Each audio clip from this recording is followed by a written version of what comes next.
Good morning, and welcome to the Color Whisperer Show, where we talk about all things home and healing. So, today we're going to have a guest, but they haven't shown up yet, and that's okay. They may show up, so I'm going to just start talking about some other stuff, and we'll see if they come on. If not, then it's just me. But that's okay because we're going to have some fun anyway. So, it's September, and like the weather's changing here in LA. Oh, Mark, I just heard my text. Can you entertain for just a second? Let me see if that's them. I'll be right back.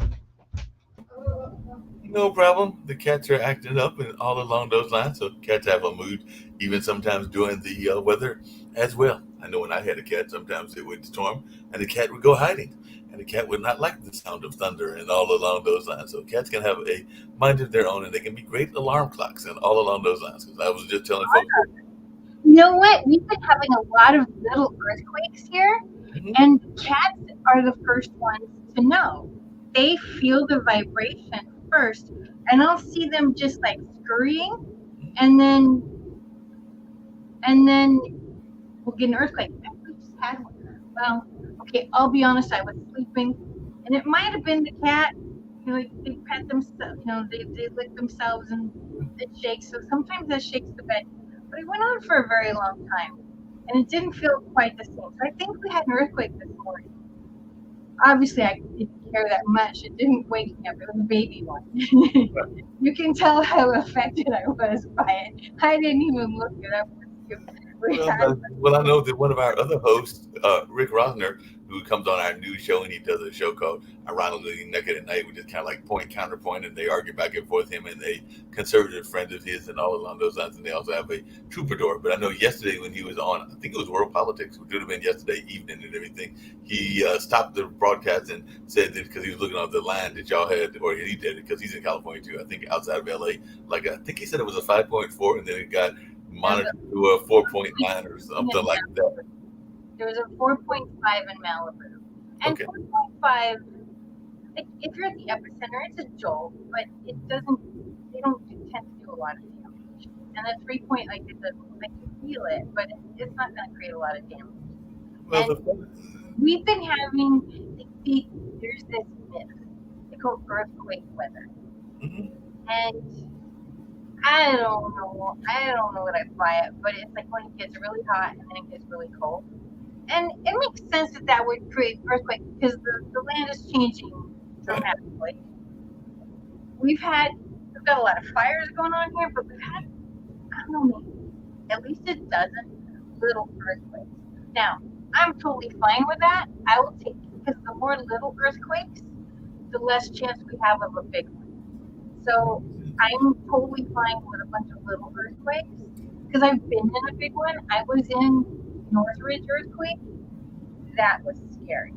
And I was about oh, 20, 30 minutes by car from the Wow. epicenter. And like, that was the one the freeway broke. Like thank God it was on Martin Luther King Day. And so a lot of people didn't go to work that day. Right. God, because one of the major freeways, like a whole when it hit, it just went down. Oh And well. if you were on the freeway at that point, like there was nothing you could do. I mean, you just were going down.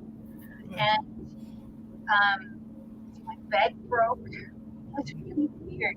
So this is what's really interesting about earthquakes is it'll shake. So like my bedroom, the bed I had a sleigh bed and the bed broke and I had to get it repaired. It was not an impossible repair. In my living room I had a desk with books on top, Hmm. bookshelf on top. All the books were on the floor. Oh wow. You All know, the books on the floor. Wow. all the books were on the floor. So it shook that way. But here's what's really interesting. On the other side of the room, it's a little 800 square foot apartment. We're not talking about a big space here. Right. I had teapots on the counter Hmm. that was going, like a bar kind of counter thing. Right. So those didn't move. They didn't fall at all. Not a single one fell off. Oh, Now wow. I had a little curio cabinet on the different wall, And I have a set of a tea set I got from when I was in England, and the teapot fell off and broke. Fortunately, that was replaceable. But like so, and people who were closer to the epicenter, it would be like this whole wall is broken, but everything on this wall is fine.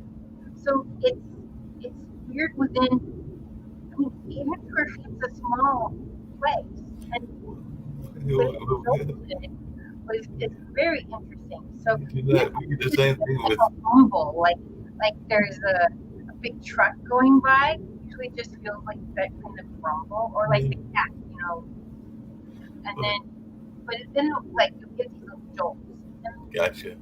Jeanette, we get the same thing with rain because it's actually one of the jokes and everything that happens because sometimes you can be in the same city because you know that I'm in Durham, North Carolina, and I remember one time a friend of mine called me up and they talked about how it was pouring down raining where they were, and I'm going like, I don't see any rain, and I was actually inside, doing a lot of these podcasts and everything, and when I stepped outside, sure enough, it did not rain at all. So we're talking probably about a area that is maybe a 2 mile difference, if that, maybe maybe 3 miles. So yeah, in the same city, you can see this weird weather, and for the same house, that would be very interesting and everything. But the other thing I was curious about, two things about earthquakes, is one, I remember because I'm a baseball fan to some degree, more because of the Brewers. Not that I'm as much of a fan as say football or basketball, but it seemed to me that there was a major earthquake that was doing like baseball time, and this would have been decades ago. Because I want to say it was in San Francisco, and it was right maybe they were in the playoffs or something like that. But I just remember this was years ago and everything. And the other thing that I remember about earthquakes is that there's seismic shifts. So I know that you complain sometimes about what we get with tornadoes and hurricanes and stuff like that and everything, but we get seismic shifts too. Because I remember one time, we don't get them often, but I remember one time working at Measurement, the company that I work for, or one of them that I work for, and everybody, because at that time we were working in the office, we were like, was that a jolt? Did you feel a jolt? Did you feel a jolt? And what we realized was that there had been one of those seismic shifts, and there had been a mini earthquake, probably like 2 point something or 3 point something, but enough to be felt that it was taking place, and we felt it in the office because every once in a while we'll get these, and this was like, well, we've been doing this kind of work, like remote work, for a while. So this is probably like 10, 15 years ago. But it does happen occasionally, even here in North Carolina, because there are even some places that I think maybe toward the mountains and some other places that those, what do they call them, seismic plates are easier to shift and everything. So we do get an occasional earthquake even in North Carolina, because I remember even that happening here in Durham and us all being at work and going like, you feel that? Do you call them a seismic shift, or do you call them earthquakes? We call them an earthquake, even though the weatherman said it was an earthquake. So I'll tell you a funny story. So I spent 6 months in England when I was in college. And there was one day, and the radio was telling me there's hurricane wind. It wasn't technically a hurricane, but it was hurricane winds. Okay, little California girl, she don't know the difference. I'm watching one whole wall of my room was Right. glass. And I'm watching huge chunks of the roof going off. Like Right. huge chunks of metal just going off in the air. And I'm like, where's Toto? Like this feels like a hurricane to me. Like, I don't know. So, and I'm on the top floor. I'm 4 floors up, right? And I'm just like, I mean, subconsciously, I get that it's a twister, right? And I go to my English friends, and I'm like, it's really, really windy out there. What do you do? Just wait. It's fine. Like, no, but there's big chunks of roof going off. Just wait. It's fine. I'm like, no, it's not just fine. So I went down to the second floor, and I had a friend who was another California girl, and I said, can I hang out here for a little while? Because it's pretty scary up there. She said, yeah, sure. So then we had a 3-week break, right? And during the break, they had a little earthquake, like a 3-pointer. And I was it was in Nottingham when it happened, or I was in Stratford upon Avon. So I'm kind of in the middle. My university was in Lancaster, so it was kind of the north. It's a small country, but still, we weren't really. I mean, it was far enough. So this was about the middle of the thing, and like I went, oh, it's a little baby earthquake. Oh, they have them here too. And I went crawled back to sleep. It wasn't really enough to even fully wake me up, right? And then Well, I get back to school, and all my English friends are like, oh my God, did you feel the earthquake? I'm like, yeah. But the earth moved. I'm like, yeah. So it's just what you're used to, I you guess. get what you're used to, and sometimes you're maybe too used to it. Because something that mom teases me about, even to this day, and everything, is that you are right. We've had a number of hurricanes, and there is a difference. Because I think, and don't get me to explain the difference, even though we get both. One is the little wind funnel thing, which is more of a tornado, because we have had tornadoes, and that's more of the Kansas City Wizard of the Oz and everything, and Toto going flying off, or in your case, your cat flying off and everything, and landing in the Wizard of Oz, in Oz, or wherever they landed after they left Kansas and everything. But when the hurricanes happen, they do hit landfall sometimes. A lot of times they hit more at the coast than they hit in the actual landfall. I do remember Fran, and I remember Bertha, and a couple of others that hit more in the center of the area. And one time I was I was between jobs with mom and everything, and I think that's when Bertha hit. It's either Bertha or Hugo. It was one of the earthquakes, and a friend of the family. There was trees that had fallen and all of this stuff that had fallen because the weather was intense and everything. And what mom teases me about is that apparently, and this is not something to be proud of, but maybe it is, because sometimes I can be a deep sleeper, even though lately with all this work I've been doing more restless sleep, and also with age and everything. But at that time I was younger, because I was probably in my 60s now, maybe 40s or something like that, or maybe even 30s. And I know even to this day, mom was like, "You do know you slept through a earthquake, because apparently the tree fell out on the outside. So like literally, we stepped outside the house, and the tree wasn't that far from my window where it had fallen and everything. But I didn't wake up. I didn't hear Jack. I was asleep. So I was in a deep sleep and everything. So I think that what I had decided on that particular day, and like I said, this was the younger Mark, was that if it was going to be a hurricane, the best place for me to be was going to be asleep, because when I woke up, hopefully it'd be over and everything. So that was kind of my philosophy. The thing with a hurricane, the thing with an earthquake is it happens, Right. and 90% of the time, by the time you realize it's happened, it's over, and nothing really Well, major happens. It's the big and that's ones what, that there's a lot of damage, right? And with the hurricanes, you get it's coming, and the news media does their thing, and then and I know there's a lot of like with Katrina, a lot of people didn't leave because they're like, yeah, so what? It's another hurricane. Like they didn't believe the media when they said this was a big one, right. or for whatever reason, maybe they didn't have the ability to leave their home, Right. and some of them just plain stubborn. I'm not going to leave my home. But if there's a lot of you know I can see there's the media being like there's a lot of warnings, and sometimes they end up being nothing. I can see that happen too. Yeah, well, not to get overly political, but there are some things, sometimes things that are done that I don't know made sense to me even when they were done. Because speaking of Katrina, and you're right that some people couldn't get out because of their economic class or different other things. I remember the Ninth Ward was hit heavily, and actually right now Louisiana is going through another one. I think it's called Francine, but I don't think it's that much damage compared to like Katrina and some of the other ones, and all along those lines. But I remember, because to me, and maybe it's because I know what some of the hurricanes and maybe tornadoes have done, but they will. They're like people. They'll reverse course. And I remember there was one. It might have even been Fran that literally it went out to the ocean, and then I guess it got tired and said, "Hey, I don't think I did enough damage." So it came back in and reversed course. It actually did a reverse. So knowing that, and that might have been after Katrina and everything along those lines and everything, I when I saw where they were putting the people after Katrina, because Katrina did a lot of damage down there in Louisiana, and I keep saying I'm gonna go to Louisiana, even though I love my blues and love things about Louisiana, including their food. I Orland, have never, I have never been to Louisiana. It's on my wish list, along with Paris and other places and everything. But what I was gonna say is that they put a lot of those people in.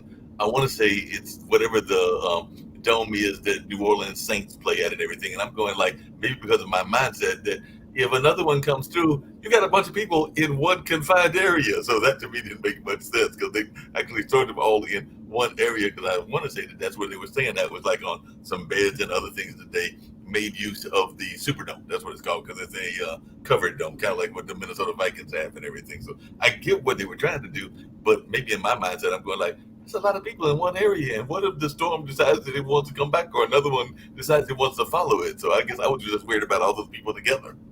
I remember when it happened too. I was like, "We've got all these people in one spot. What happens if it floods there?" Right. Then yeah. I mean, it was a very scary thing that happened with Yeah. Katrina. And I think what was even worse is that many people called for the Red Cross and donated money, and I was one, and they did a telethon and everything. Right. I was very happy to give what I could. Mhm. And then I found out later that, and last when you gave to the Red Cross, you said specifically it was for Katrina. It didn't go to Katrina. Oh And wow. so a lot of people gave money for Katrina, and that's not where it went. And that made me very sad. When you're doing a telethon, who do you think? Why do you think people are calling? You're doing a telethon. We just had this major disaster, and you're getting people donating. What Yeah, do and you they're calling for specific things. That would be like, and I don't know all the history of Jerry Lewis, but that would be like people calling, isn't that muscular dystrophy or something like that?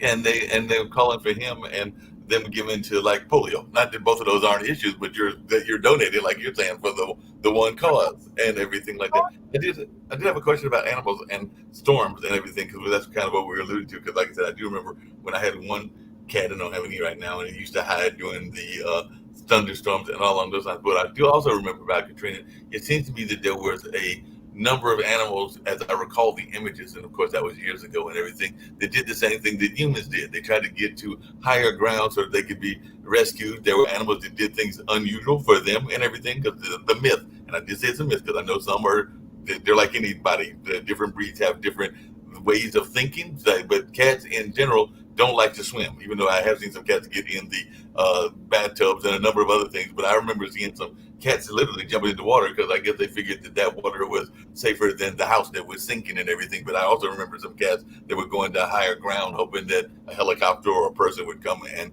grab them and everything. So I just wanted your take on cats' survival instincts, because that's what I remember. Is I'm going like, wait a minute, the myth is, and I do know that well, different breeds are different types of cats. Because there are probably some cats that like swimming. There are probably some cats that are the myth, which is don't, if you want to make a cat mad, throw them in water and everything, because cats generally don't like to swim.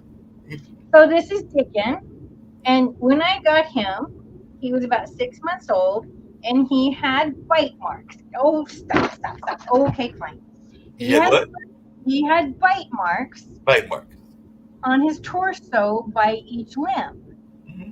And when I brought him, and they were healed at this point, when I brought him to the vet, they said it looks like they were done by a canine. Now, I found it very interesting that she used the word canine and not a dog. So my translation for that is that he got a coyote. It was in a coyote's mouth at 6 months old. And he's very clever, he's very strong, and he's a little king. Let me tell you, he's a little king. Mm-hmm. And he got out of that coyote's mouth. And this little guy thinks ain't nothing can touch him. Mm-hmm. And so he's very good at hiding. He calls it his magic coat. He disappears into anything. Mm-hmm. And when he was 6 months old too, he got up on my roof. And it was nighttime. He's crying. He wanted to come down. I was up at him. What can I do? Oh my goodness. So it was dark, and I couldn't get out to the garage at the time. What am I going to do? What am I going to do? What am I going to do? So I got a broom, Mm-hmm. and I put it up to him, and gave him something that he could step on and come down on, and at least take a couple of steps so that I had a little step ladder I could reach, but it wasn't enough. So I got something else he could step on to make up that difference, and we got him down. But oh my goodness, now he's up on the trees. He's up on roof. He's everywhere. No, the reason I'm laughing is because there is a Canadian show on regular TV. I don't know. I think it's in rerun, so I don't think it's on now and everything. And I'm probably gonna say the names backwards because one is the dog and the other is the person and everything. I think it's called Hudson and Rex, and I think Rex is the dog and everything. But it's a Canadian crime drama and everything. And that's one of the episodes that I was watching recently because apparently there was another dog that was part of the criminal's lifestyle, and I'll just put it that way because I can't remember how the dog played into the crime and everything. But apparently, Rex, which is what I think the dog's name is, I think Hudson is the person and everything, had that same fear, but the opposite fear because it didn't like to go climbing. So you literally saw in the acting and the dog actor going onto the steps, and because the theme of the TV show was that it didn't like to go up there, but if it had to get up there, because it had to get up there to get to the other dog to rescue that other dog and everything, then he would do it out of necessity. But yeah, even the owner of that show was like, "Oh, you actually climbed because you had to climb, I mean, because originally the notion was it wasn't going to climb up." It's called survival. You know, we don't know what we're capable of until we're pushed into doing it. Right. And you know, you're gonna do what you got to do, whatever that is. Right. I was on a podcast yesterday for somebody talking about ADA homes, and he had spinal bifida. Did I say that right? I think so. And he was in a wheelchair. And, you know, he was talking about how people, oh, you're so brave for doing like simple things like going to the grocery store. And, you know, oh, you inspire me. And I said, well, I told him, I said, you realize that's more on them than it is on you. It's because they can't imagine what they would do in your position. And they're not strong enough. They have not, you know, they have not been tested in that way. They don't know that they could do. I get told all the time, oh, Jeanette, you're so brave about this, you're so brave about that. And I'm like, I'm just doing the next thing I gotta do. There's nothing brave about it. It's just, I gotta keep. And sometimes you have to do it, and sometimes you're forced to do it and everything. Because I know we're dealing with that at HI, the Cultural Arts Center, I'm going to go to later and everything. Because right now, we don't have per se, I mean, on the stage, the main stage, which is the converted church, we do have wheelchair access ports and everything. So like somebody can go down and on the ramp and they can go into one of those. I think it's 5. It might be less than that, but there are 5 places that the wheelchairs can roll into if they are a wheelchair and everything. And I think we have got some things for people to listen to, like earbuds and stuff, if they need the translations and all along those lines. But I know the building itself, as I told you this before, is a historical building. So right now, one of us has to go downstairs in order to open the door and everything like that if somebody is coming down with a walker or a handicap. So it's, even though there is handicap parking, there isn't really a handicap access door, even though right now we're looking at possibly that being one of the renovations. So that may change eventually, where you can press a button and the person can actually open the doors. So, but that's been something that we got some money for, and hopefully that will happen. But yeah, I know that some of the doors have not been the easiest to be handicap access, and I know part of that is because of historical building, and a lot of those buildings were designed for the handicap, even though it was an old church and everything like that and everything. So it's trying to adjust and continue to adjust. We've made some adjustments. We have to make some other adjustments too. It's not like he chose to be in a wheelchair. What he chose was to not let the wheelchair confine him out of necessity. Right. So for him, it's like, I'm just doing what needs to be done. Right. You know, but we talked about my sister, and you know, I had a friend tell me one time, she's like, well, I don't know what it would be like to have a sister who has issues like that. And I'm like, I don't know what it's like to have a sister. Right. But that's all I know. You know, and this is all he knows. He was born with this. He didn't have, you know, he wasn't able to walk. He had this wheelchair all the time. And that's a blessing in some ways, I guess, because we don't remember what. But, you know, people, you know, they say getting old is not for the weak. You know, no. Walkers and wheelchairs and oxygen and all kinds of things. Oh no, that oxygen thing, because I've seen even them get on the bus and everything, and I've even seen when I do the bus, there are at least 2 or 3 people I know that have care dogs and like are dealing with various forms of blindness or sight issues and everything. So they'll come on there with those seeing eye dogs, and most of the dogs are very well trained and are very they're protective, but they also help them guide their folks and everything along those lines. I want to come back to color just for a minute, and then I got to get ready to grab some clothes and everything and get ready to go to HTAC shortly. But just come back to color just really quickly, and I might get off screen while you're answering. One of the themes that is going on regularly in everything is this notion that, like I said, it's a great day today, and if it was a great day, that means it's been raining all day, and all along those lines, that can add to a sense of depression or a sense of boredom or whatever. Because a lot of times people will find themselves going into extra sleep if it's a rainy day, or all along those lines. So, are there things in your mind as a designer people can do to temporarily relieve bad days that might be color related? So that was my question. So if somebody's sitting in a home and it's a great day and maybe they've got vibrant colors in the house regularly, but they're not paying as much attention to the vibrant colors because it's raining. So is there something that you can do during these situations, whether it's a rain or a hurricane or whatever, that might influence your mood? Hurricane, wow. It's so funny. In California, we don't have a lot of rainy days here. And so we really, really get to that. Oh, I don't want to go out. I don't want to do anything. I want to stay under the covers. It's cold. It's wet.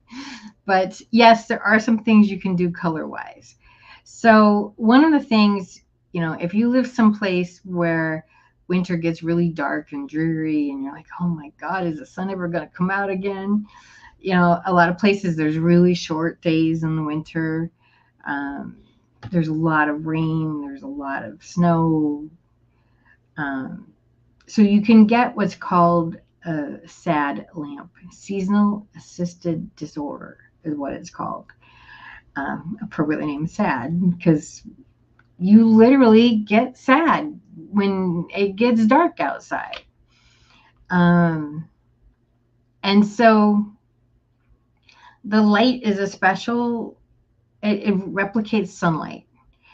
You don't want to use it 24, you don't want to use it all the time because it can stress your body out if you're being in the sun all the time too. So it's not for use constantly, but you can use it for a few hours a day and it's fine. And that's a way to get that sunlight, get your body to use that. Still go out in the sun. That vitamin D, that energy we get from the sun, even if you can't see it, if it's not much, still go out in it. And then color wise, what color is the sun? It's kind of that yellow orange. So wear it. Even if it's like under your clothes, who cares? If you don't want it, if it's not a color you feel comfortable in. Now, here's a really cool thing too about that is the warm colors. So basically, you're talking about red, yellow, and orange. When it's really cold, will actually help you feel warmer. The cooler colors, blue, green, purple. Some greens have a lot of yellow in them. They can run a little warm, but that's that's another day. So the blue, green, purples, they're cool colors. So when it's really hot outside, you can wear those colors, and that will help. Now, blue and green, we've talked about many times, are very healing colors. Blue makes you forget the passage of time. And so that may be, if you're a blue person, that may help you to not be so much aware of how long that is dark outside. And it just kind of stops time a little bit and lets you forget time. So that could be. Green also helps you deal with change. So green is helping you deal with the emotional change of the weather. And, wear the colors, be in the colors that you want. Look at a picture. I had a client, she's an accountant, very stressful job. And she has a picture of a lake above her desk. And whenever she gets too stressed out, she just leans back. She looks up at the picture. And she uses that picture to calm down. It doesn't take very long, 5-10 minutes. And then she can go back to work. And it's a very easy break for her. So find something that makes you feel calm, relaxed, happy, and look at it. You can go on. There's so many pictures on the internet. Look at this gorgeous garden that we've got behind us. Mhm. You know, this is why we keep it because it's so pretty. Yeah. And it's, you know, look at some blooming flowers. You know, Mhm. get yourself excited for spring. So, Yeah, speaking of that and everything, with a hurricane, I'll give you a tip for this is something I just learned and I really love it. So, dealing with a hurricane. I imagine there's a lot of stress. Don't you get stressed waiting for the hurricane, or is it just, oh, I'm cooped up inside? What? Tell me, because I don't, I've never well, been. there's a lot of stress because sometimes people are, as you alluded to earlier, trying to figure out if they are going to leave the area or not. Because some people are, for whatever reasons, they are comfortable with their home or they can't because of jobs or other obligations. Because it can also be an economical reason as well. But yeah, some people are have easier access to getting out of the line of a storm than others. So yes, there's definite stress, and of course, the people will just like they'll do with non weather emergencies. They will cancel schools and things like that. So it can also stress out the kids as well. But yeah, there can be stress with a storm. All right, so this is a really cool thing I just learned. So when you're really stressed, what do we do? Oh my, right? Mm-hmm. So when you put your hand on your heart, flat hand, very important, it's a flat hand. One hand, two hands. What you're doing is you're completing a circuit in the body, and it automatically gets your body to start calming down. Oh, So if you try it, and that's why it's instinctual. Oh my, right? mm-hmm. So it's something instinctual. Our body knows it, our brains don't. Because we're not taught this stuff. All this nonsensical medicine that's old wives' tales and stuff like that. It doesn't fit. You can't take a pill with it. It doesn't fix it. Okay, they threw all this stuff out. But our bodies know this. And so if you take a flat hand to your heart, it will start calming you down a bit. Hang on a second, I got a catch. Why catch the cat? Because I actually had another question why you catch the cat and everything along those lines. It's actually based on something I was thinking about homes and everything. Oh, she's back. Yeah. Quick question for you. Speaking of that, and it might be color related, but it's definitely interior designing related and everything. There are two things that I think are wonderful in a house if you can have them in your house, and you've actually shown them in some of past shows and everything. But if you live in apartment living, you can't always necessarily get them. So I'm gonna tell you what they are, and I was wondering if there are ways that you can recreate those without having them. Because to me, one of the great things that I love about Mom's house, and I used to love it about Grandma's house, is that they had a fireplace. But if you live in an apartment, you can't really have a fireplace and everything. And I'm also a big fan. Don't know that everybody knows this because I see big windows, and big windows can be great because that's what we have at Hayti in certain buildings and certain rooms and everything. But I am really a fan of ceiling windows, not so much the ceiling windows in your bedroom or whatever. Those can be fun Silence. things. But is there ways that you can recreate some of those things that you would have in a house in an apartment? So is there a way that you can recreate, like say, a fireplace environment or a sky roof? That's the word I was looking for, a sky roof. Okay, so yes to both.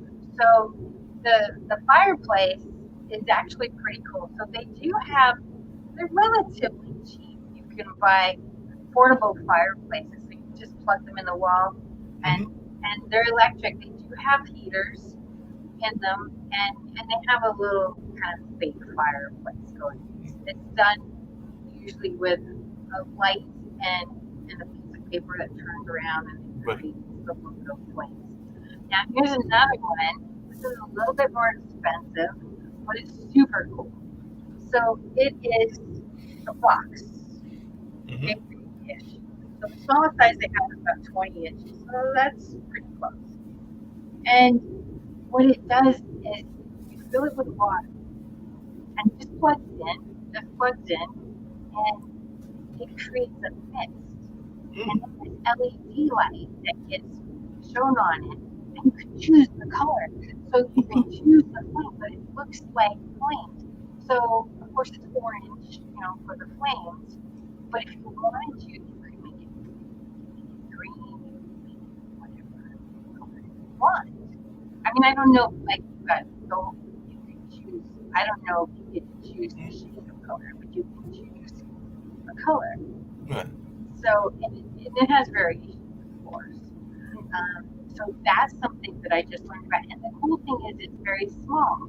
So if you can put it on a shelf, you can Right. put it on, you can get like a little, um, Curio. like not a curio, but like a TV, the TV cabinets that are low, Right. big TVs. You can sit that on top of it, Okay. maybe even put some other stuff around it, and it looks like this really cool modern fireplace. And everybody's wanting modern right now, like, so that's a little bit more expensive. I think that's $2,000, Yeah. but it goes with you anywhere you want too. So if you're moving, you're not leaving it there. Right. And it's a very, very cool look. I think it's called Aquafire. Okay.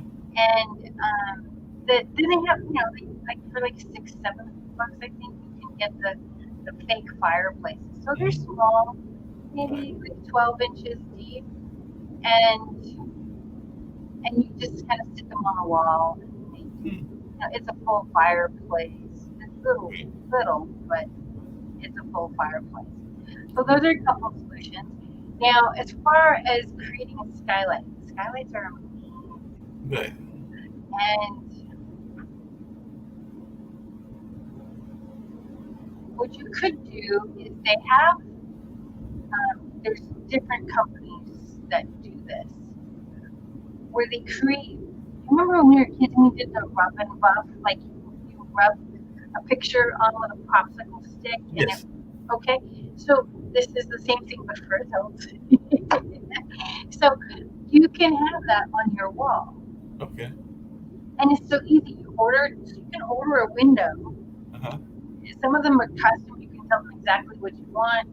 Some of them, they already have stuff in place. There's a wide variety. One of them is called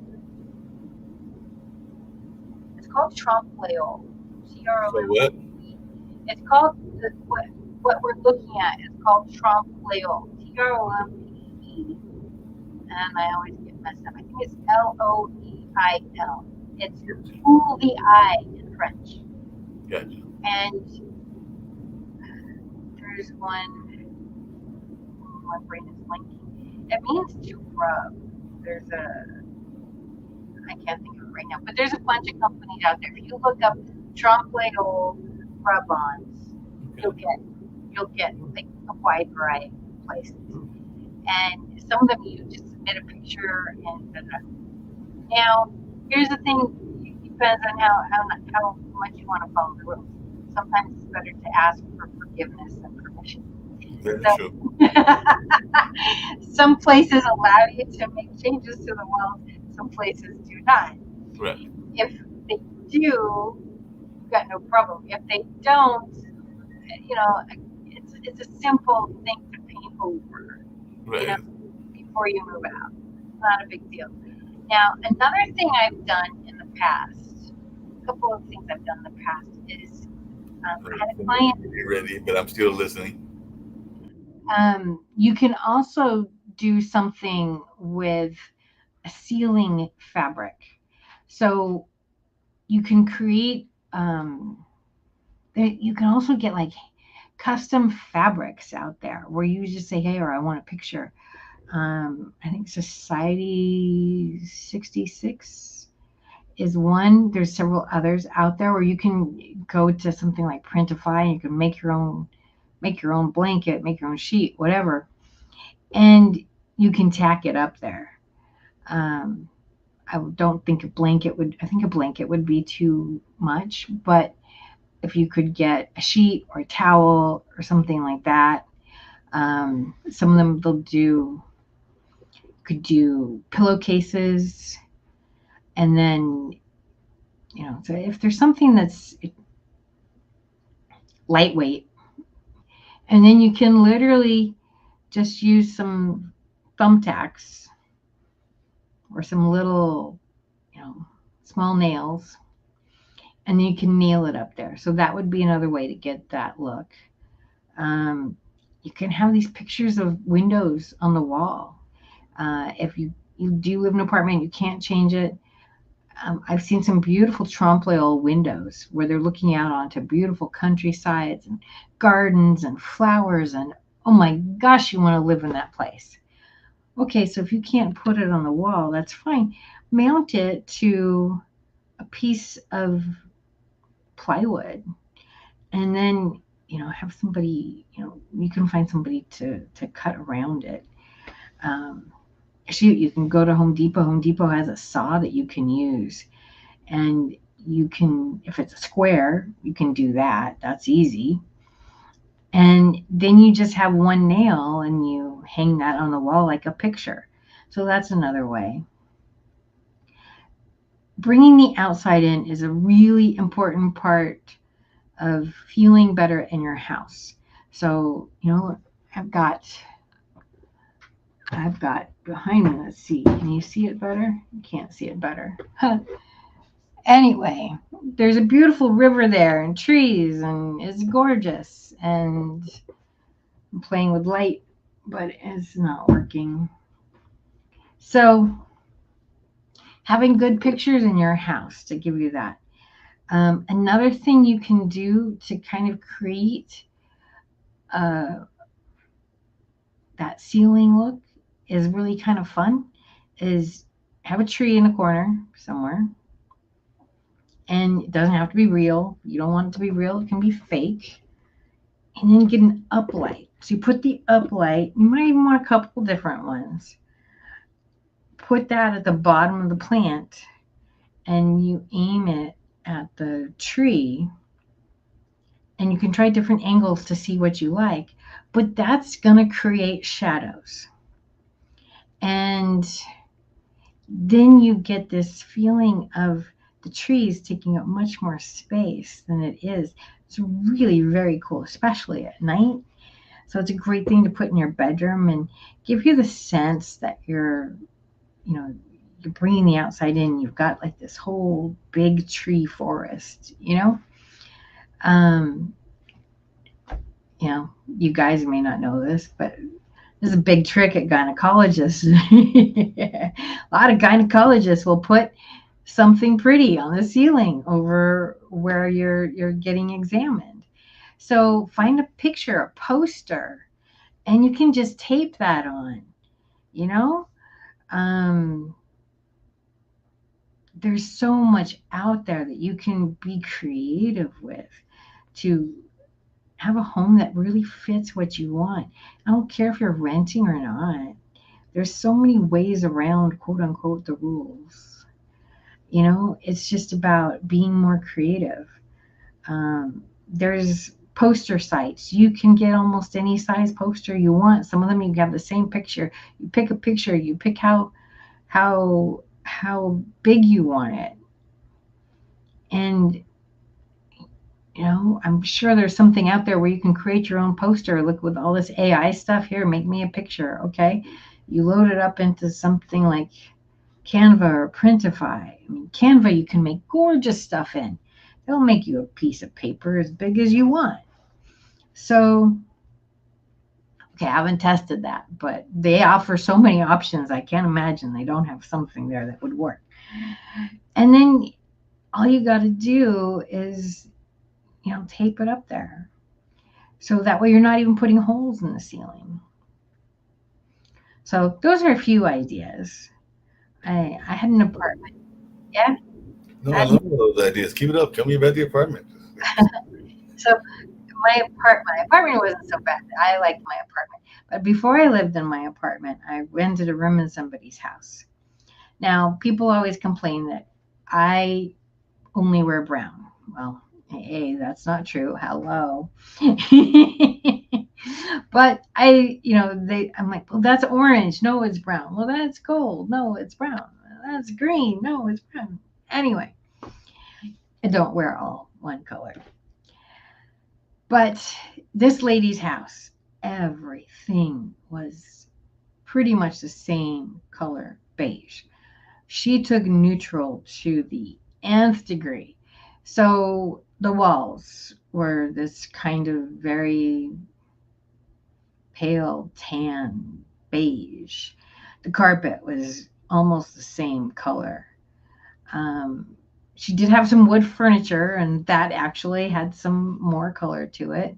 And she had a sofa that was a little bit darker. It was brown. But I was so, I'd come from a house, like my mother, every room was different. There was colors all over my house growing up. And I walked in this house and like the whole house was one color. Let me tell you, that alone was a huge shock for me. And it was the same carpet throughout the whole house. Again, huge shock to my system. And so I was just craving color because my mama had color everywhere. And now I'm suddenly in this house that's devoid of color. I'm like, what am I going to do? I have to do something temporary because, I didn't know how long I was going to live there, but it was not intending to be very long. And so what I did was at the time, there was an ivy pattern that was very popular. And I went out and I bought what I could afford of it. And I made my own drapes for, starting out of school. I didn't have very much money, but I made my own, valance that she just had. I think it was just wood blinds or plastic blinds. I don't know. Nothing special in the window. I'm like, I can't do this. So I made, just a little, that was when the whole swag thing was really big and you just had the hooks and it would be loose. So I really just had to install a couple hooks for the windows and you move the fabric in and create little bows with a little swag thing. So anyway, I did that and I thought, well, this is nice. But still was craving color. And so I bought some more fabric and I put them together and I kind of made my own wallpaper. And I put a couple things together about the length of my bed. So it was 72, 76 inches. And then I put little hooks in the wall. And that's where I hung it from. And so now I had enough color in there that I felt human. They can't not let you put hooks in the wall. Although I had a client one time, oh my gosh, she said that her apartment people wouldn't let her put hooks in the wall. I think that's criminal. You got to be able to hang pictures. And maybe she just didn't want to put hooks on the wall. Maybe she didn't want to deal with nail holes or whatever. But she told me that it was the landlord that said no hooks. And you know what? Nobody should tell you can't have pictures on your wall. I agree, it's criminal, but unfortunately, there's apartments that do that because I've lived in some of those apartments. But yeah, you got to do things because they will tell you that if you do it, that they want you to, putty them or do something like that. But yeah, I've been in the places where I don't mind puttying them, but I want pictures on my wall. I agree.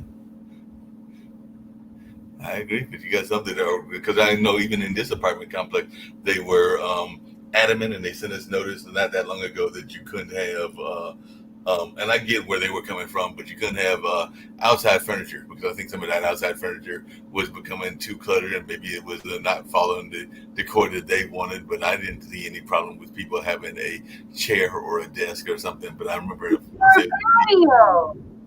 It's your patio. What are you supposed to do? Is it just supposed to be pretty? It's your patio. Like, especially during COVID. Oh my God, you need that patio so much. Yeah. I'm guessing it was pretty ugly furniture.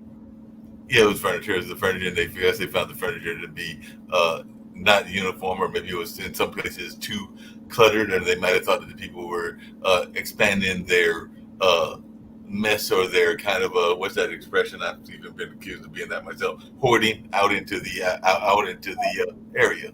No hoarding on the patio is very different from no furniture on the patio. No, and they actually said no. Patio It's perfectly acceptable rule, but no furniture on the patio. How big is your patio?